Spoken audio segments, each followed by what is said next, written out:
like Oregon State's length gives some teams defense problems? Absolutely.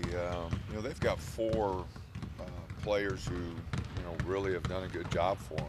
Thompson brothers and Drew and Tinkle have just all done a good job.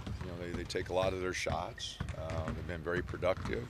And then the other guys play their roles very well. So it's a team that knows where to play to and knows where their strengths are and really plays to them. You said Sunday you weren't sure your guys were ready to win a game like this. You feel like you've gotten the work in to get. We've had a couple of decent days of practice. Been fighting some sickness, probably like everybody is this time of year. Guys missing practice, so we haven't had everybody here. But it's time to play, and hopefully at 7 o'clock tomorrow night we'll be ready. Roman, you'll have everybody available. Roman, okay? He practiced a little bit yesterday, but he's still not full go. Anybody at risk of not playing because of Paul's sick, VJ's sick. We'll see after practice today who's ready to go. So defensively, where you see that Oregon State seems to be kind of making their mark the most in terms of they did a nice job with the zone against Colorado. They switched it up against Utah.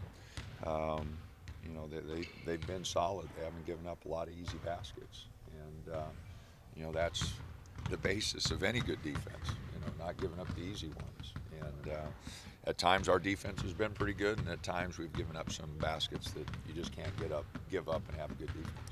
You've been a little surprised or taken note of their transition offense. They really hacked at Colorado when they were able to get the ball away from them. Well, Colorado had 18 turnovers that led to easy baskets, and they really push it on turnovers. They do a good job.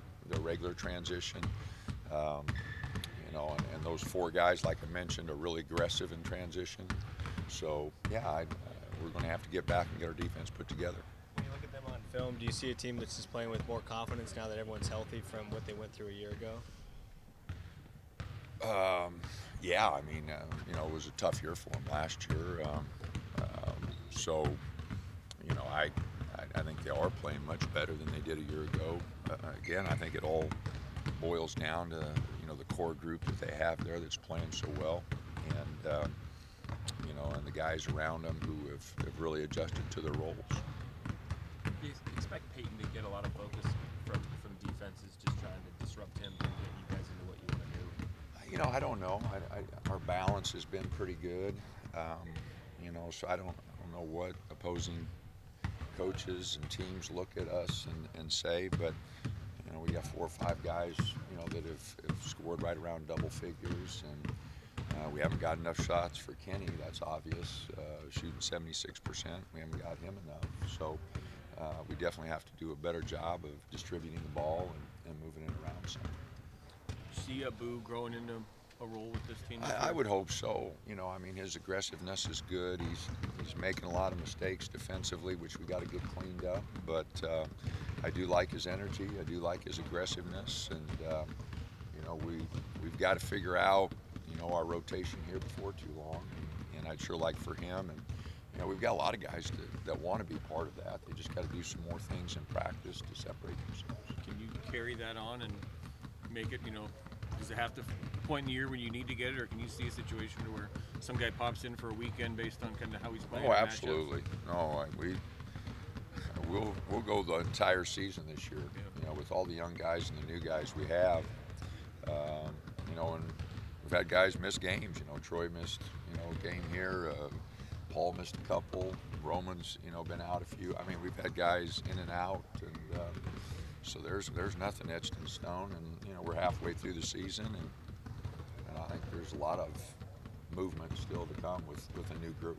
How much of a complicating factor is that? Because you've talked so much about how much growth you guys need as a group and for guys individually, and then to have guys in and out.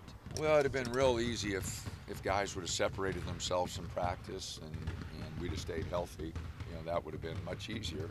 But very rarely do you have that, and so it's always been a work in progress. You just kind of got to keep plugging along. If you have the right guys and they keep working at it, you're usually okay. But we'll find out with this group. Every team's different, and At times I've been really disappointed with the team. I've let them know that, and other times I've been really excited, really pleased with the way they've played. So, but our consistency is not been good, and we can make a lot of excuses for that. But the bottom line is we've played some good basketball at times, and we've played some really bad basketball at times. And if we're going to be successful here in the next 16 games, we're going to have to get a lot more consistent, a lot better at what we're doing. We came out the last game really intensely on defense and offense, really focused on offense, and that seems to wane a little bit as the game goes on. But you think you can I don't know. keep that? You know, that's part of growth. That's part of a team coming together. But we did play a lot harder. That first 10, 15 minutes of the game. Being able to sustain that is something that's a big challenge for our team, and that's where leadership comes in, and hopefully some experience, and also a sense of urgency.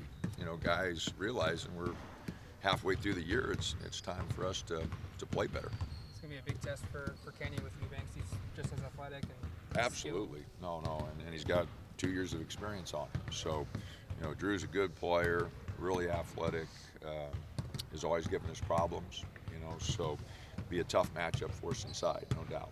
How do you expect to maybe match up with Tinkle? He's inside-out guy as well. Yeah, he is. He does a nice job, and he gets to the free throw line, and he's shooting better from the three, and able to get inside, outside. He is a tough matchup. He can score baskets. How unique of a situation is it to have Troy, a freshman and kind of a perimeter guy, leading the team in rebounds, but also by a pretty wide margin?